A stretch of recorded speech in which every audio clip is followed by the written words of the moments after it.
impresión que puede llegar a dar un niño al leer estas condiciones. Aquí ya conocen South Park. Ahí el bullying, que se divulga mucho a través de los medios. ¿Este video ya lo vieron? El niño que lo carga y lo azota.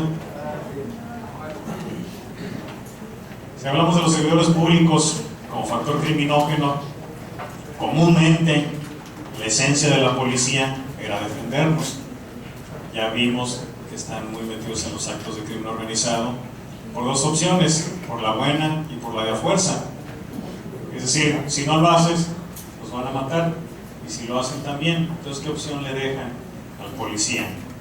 Igualmente los militares y los altos mandos, me refiero a los políticos de alto nivel. Se tiene una desconfianza, un pavor, un miedo y una paranoia en la que hemos venido desarrollándonos. Tenemos que cambiar nuestros hábitos de vida, nuestros hábitos de conducta, por temor a todo esto.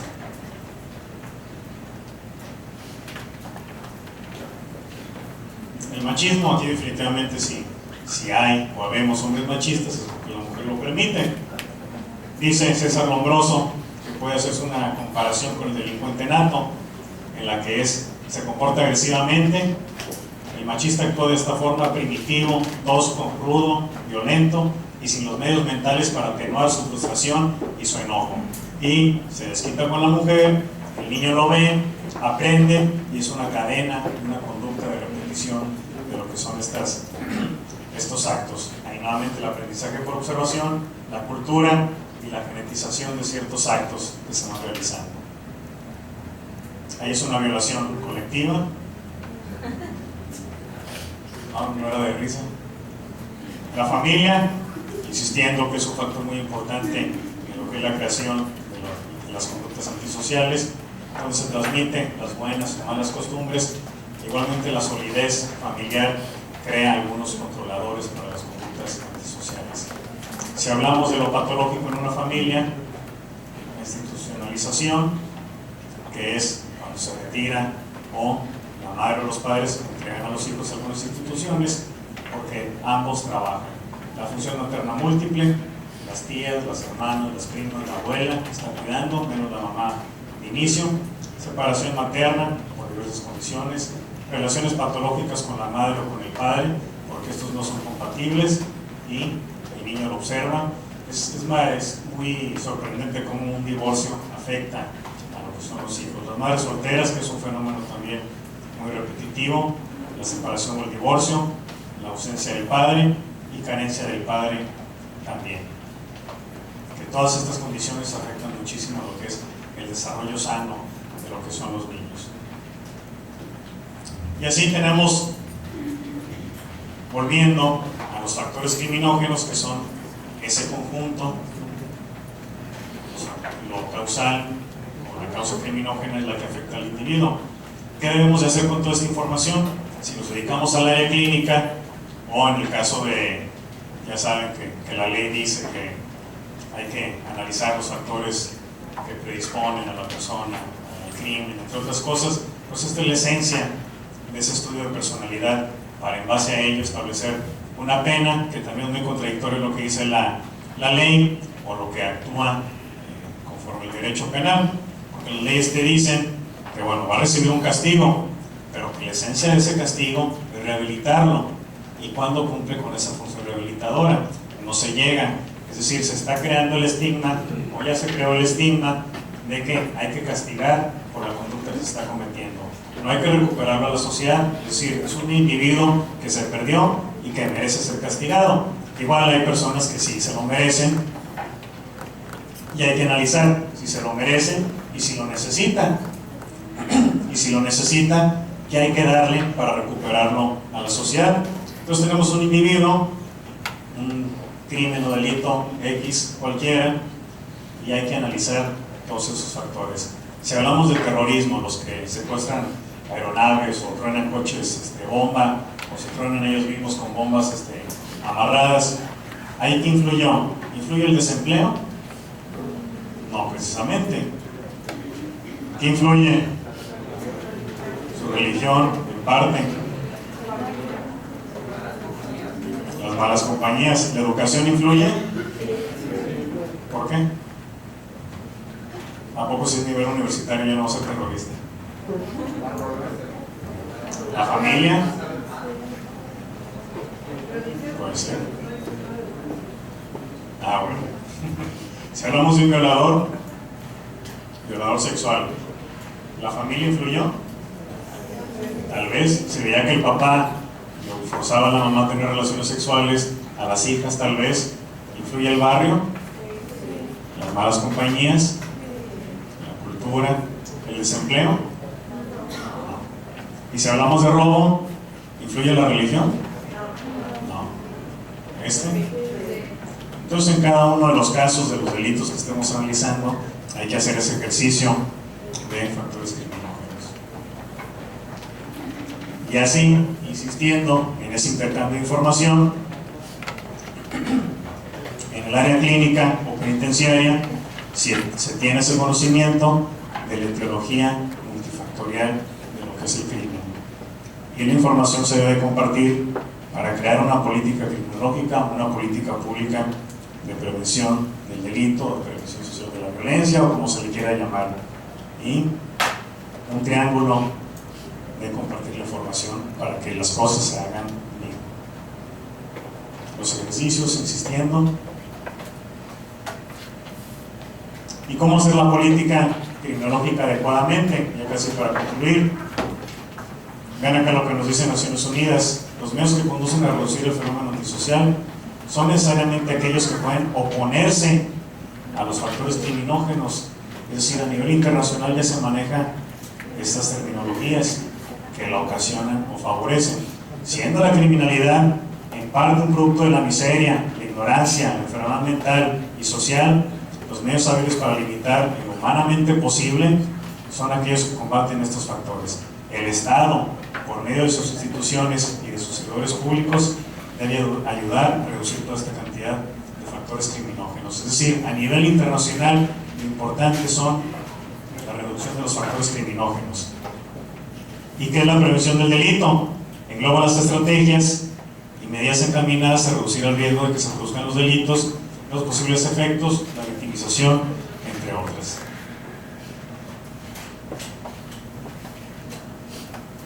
¿Y en qué debe consistir? En lo que se le llama base, BASE.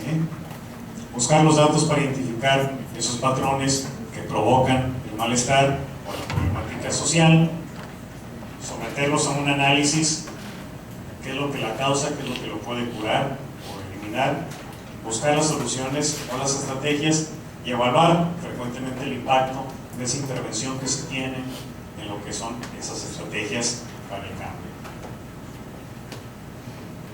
¿Cuáles son las características del preventólogo?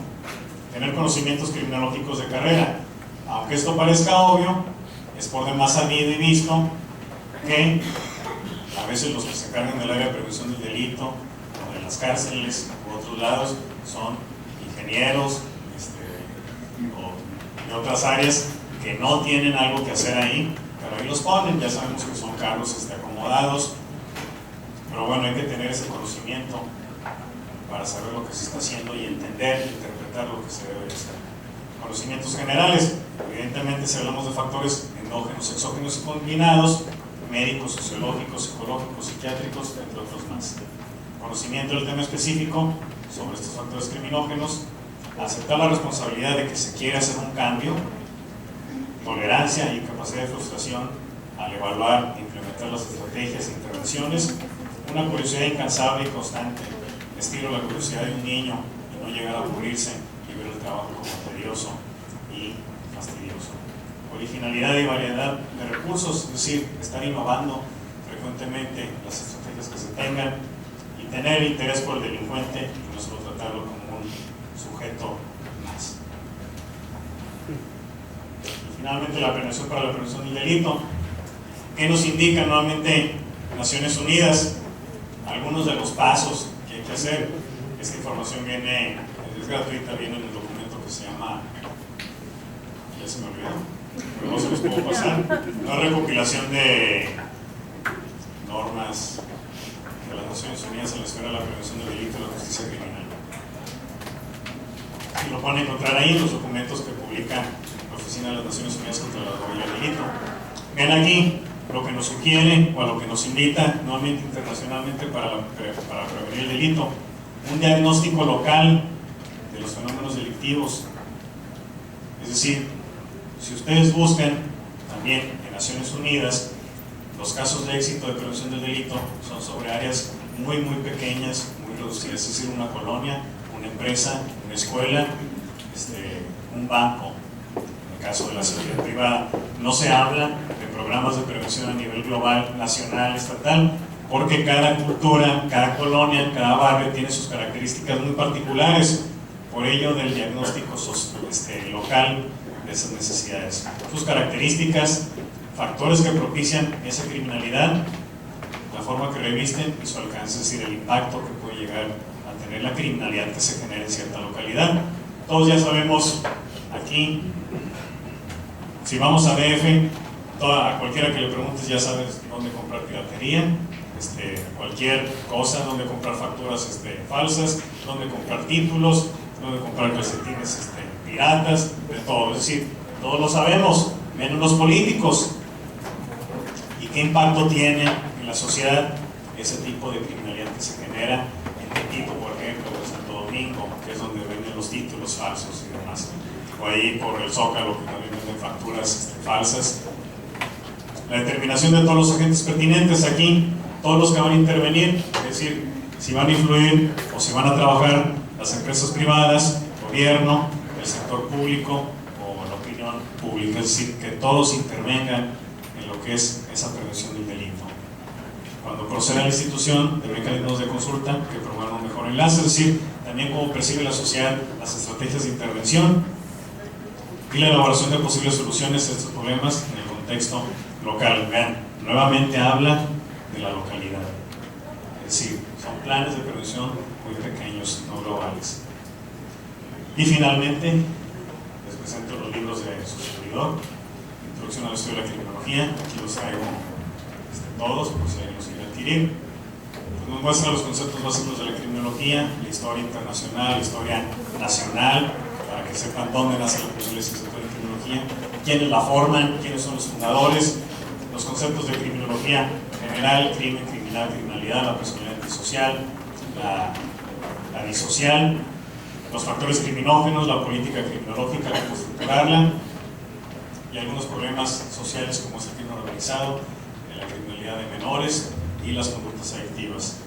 Que les mencionaba de criminología de derechos humanos, que habla precisamente de cuando la violación a los derechos humanos o antes garantías individuales constituye un factor criminógeno muy fuerte en lo que es la desviación de cierto tipo de conductas antisociales. Criminología psicológica, a través de las teorías de Freud, de Erikson, de Maslow, de Bowlby, de Skinner, de Bandura y otros, se explica el desarrollo de la conducta criminal. Metodología y técnicas de investigación criminológica: si van a hacer su tesis, si están haciendo sus trabajos académicos, les va a servir para la redacción y la argumentación del trabajo que están haciendo. Recientemente se publicó Esquizofrenia, enfoque criminológico en Porrúa, y bueno, ahí hago un análisis, utilizo la teoría de Freud y la de Lombroso para explicar la esquizofrenia, y hago una comparación de los niños con los esquizofrénicos, y creo que el esquizofrénico está atrapado en su proceso inconsciente, en su proceso primario del inconsciente. Glosario de Criminología Criminalística tiene más de 3.000 conceptos de estas áreas, evidentemente, biografías, entre otras cosas. Criminología teológica multifactorial, los factores criminógenos. Aquí si ven la imagen representada más o menos por demonios que están causando maldad a varios, y precisamente es conocer la teología del crimen. Y redefiniendo la criminología académica, es una pedagogía criminológica, con varios colegas que se hizo este libro. Ahí tal vez no les interese tanto, es más para directivos de escuelas, para que conozcan las debilidades y las áreas de oportunidad que hay en las escuelas. Se presenta la teoría del caos criminológico, cuando los profesores no son buenos, cuando las escuelas no son buenas, cuando los laboratorios no son buenos, y las áreas de oportunidad que hay por hacer. Y por su atención, muchas gracias. Si tienen alguna pregunta, con gusto, aquí les respondo. Espero que les haya servido la plática.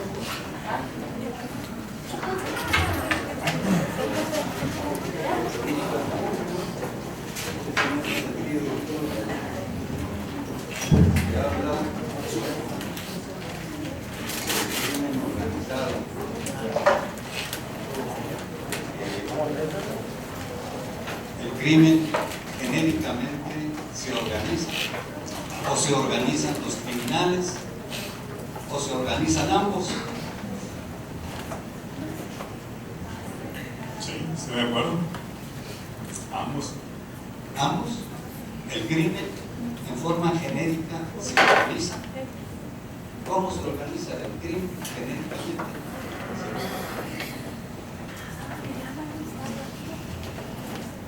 Creo que ante ciertas condiciones, si hablamos nuevamente de la cultura,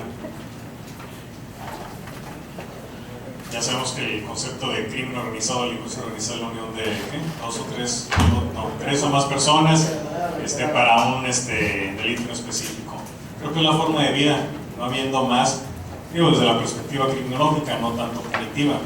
Si no hay más, pues es la única condición que te queda para sobrevivir. Que así se ha exagerado en las formas de criminalidad, que en parte retomando todos los factores criminógenos que vienen deformando la personalidad, la percepción, la forma de actuar, es lo que genera una criminalidad más morbosa o más peligrosa, pero lo atribuyo en gran parte, esa falta de condiciones laborales, sociales, educativas y demás son las que ocasionan ese problema, sin eliminar la culpabilidad de los sujetos también, en esos casos muy graves. Bueno, en forma específica, para que un acto sea social, necesitan participar en él dos o más individuos. De otra manera, no es social. Pero me refiero al crimen de manera genérica. ¿Cómo se puede organizar el crimen? Los que se organizan son los individuos. O sea, los criminales organizados. Pero no el crimen, es como no he podido entender yo ese concepto que es tan repetitivo. Bueno, es que a lo mejor no entiendo qué me quieres decir con crimen genérico. Es que no soy abogado, llevo materias de derecho, pero no, bueno, llevé materias de derecho, pero si es un término jurídico no te lo entiendo muy adecuadamente. Tal vez ahí falla mi respuesta. Yo creo que lo que se refiere aquí el compañero es que el crimen no se puede asociar. Los asociados son los criminales. Y para no llamarle un crimen asociado, le llaman un crimen organizado, porque es una organización la que ejecuta el crimen. El crimen es uno solo, no se puede asociar. Y no se ¿Pero puede... quién lo hace? Si es por ahí, ¿quién lo hace? Pues el ser humano. ¿Quién hizo esto? El ser humano. ¿Quién hizo esto? El ser humano. Entonces, ¿quién hizo las ciencias? El ser humano. ¿Quién hace los términos? El ser humano. Entonces, la respuesta sería que los organizados son los criminales, no el crimen. ¿Sí? La otra pregunta o situación que manifiesta de la sociedad, yo creo que un solo criminal hace un crimen social, porque impacta a la sociedad, no se trata de que se asocien, ahí sí no es cuestión de sociedad, es mi punto de vista. Sí, claro, correctísimo. Bueno, solamente en ese sentido puedo comentar la maestra que pues uno de los filósofos actuales, que es Mario Bunge, dice que cuando se trata de una sola persona, no se trata de la sociedad. La social necesita ser cuando menos dos, pero Por ejemplo, ¿quién lo decía? Que la sociedad ya está cuando el ser humano nace, y aunque seamos individuales, en conjunto ya formamos esa sociedad. Entonces el acto de uno afecta a toda la sociedad.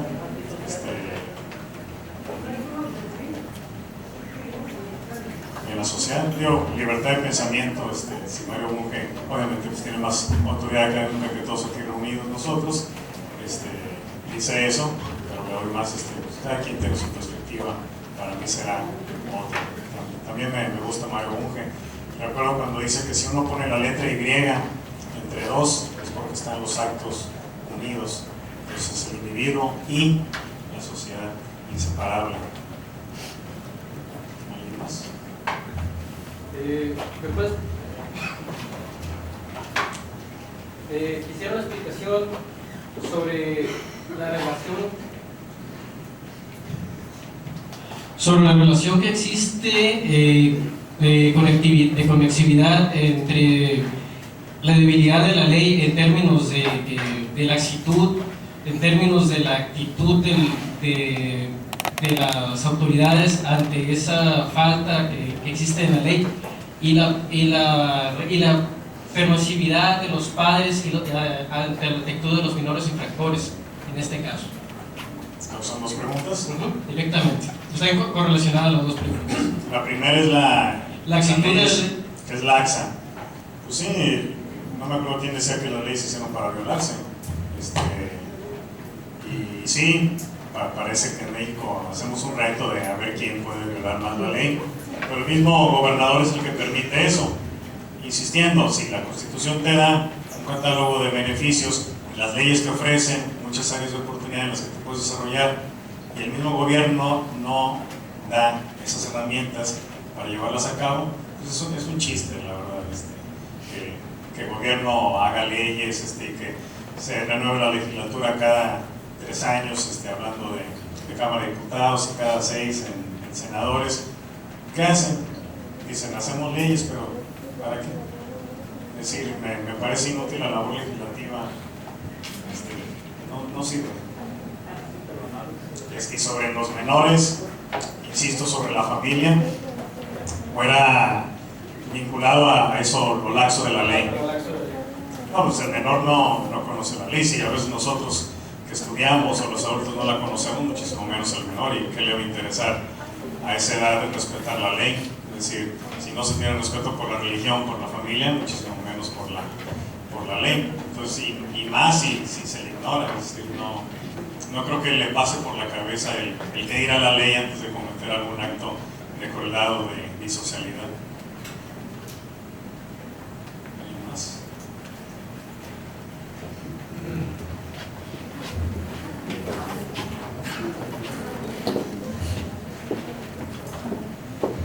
Buenas tardes.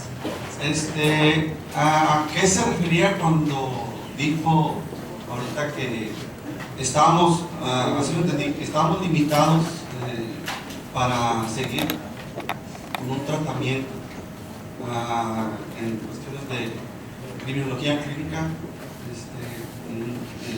¿A qué se refería que estamos? Ahorita yo digo, hay que ser optimistas en ese sentido. Yo, por más que me van a decir a mí que no existe la redactación, yo creo en la redactación. Por ahí me dijeron, bueno, es muy diferente, y ellos estaban en error, es muy diferente que tú creas en la redactación a que exista la redactación, ¿sí? ¿Por qué? Porque y conozco de los términos habidos y por haber, para poder culminar con un proceso de redactación. ¿A qué se refería cuando dijo que estamos limitados y es como un sueño guajiro? Supuestamente sí, porque sí, los que sí entendemos de procesos de redactación y que hasta donde yo sé existe tratamiento penitenciario para cualquiera. No estoy de acuerdo con la pena de muerte, pero sé que existe un tratamiento para todos. No, sí, en parte es algo pareciera inexistente. Tú sabes que a los criminólogos nos educan con esa idea, es decir, nos la imponen, no nos dan la libertad de pensarla, de que el criminólogo, la criminología debe luchar y abogar por la rehabilitación. Pero ¿en qué texto aparecen esas enseñanzas? Es decir, porque si el proceso consiste en decir, al trabajador social le corresponde ir a la casa, conocer a la familia, ver las condiciones sociales. Al abogado le corresponde decir qué delito fue. Al psicólogo le corresponde decir qué trastornos tenga y la posible rehabilitación o curación. Y al psiquiatra, bla, bla, bla. Es decir, si el proceso consiste en decir lo que los demás van a hacer, bien sabes que el criminólogo no tiene esa autoridad de decirle al otro qué es lo que debe hacer. El abogado sí, tiene facultades, históricamente tiene esa capacidad de imponerte alguna labor, pero el criminólogo no. No dudo que sí haya tratamientos penitenciarios, pero no creo que tengan el impacto nacional que debería de tener, y no tiene el impacto tampoco doctrinal a manera de llegar a los alumnos, porque si le preguntas a los alumnos, comúnmente la respuesta es esa: el trabajador social debe hacer eso, el sociólogo es otra cosa, el pedagogo, bla, bla, bla, bla. Pero si hablamos de un procedimiento así a detalle, el alumno no lo conoce, porque no hay los libros, y si los hay, son muy difíciles de acceder a ellos, o no se quiere compartir, entre otras cosas. Entonces, sí, los que ya han estado en la práctica penitenciaria pueden conocer eso, pero no tiene el impacto a nivel nacional. Y digo, si lo tuviera, no tendríamos tantos criminales como está habiendo. Y también debería tener un impacto en la legislación, de no haber tanto la cantidad de años que se le dan, sino la calidad del tratamiento que se está dando. No dudo que sí exista, pero que no tiene un impacto como debería o como quisiéramos, es a lo que me refiero. Que en eso la criminología se ha quedado muy pobre, los criminólogos somos muy laxos en eso, y en la política criminal también, porque a la criminología se le atribuye el estudio de la personalidad,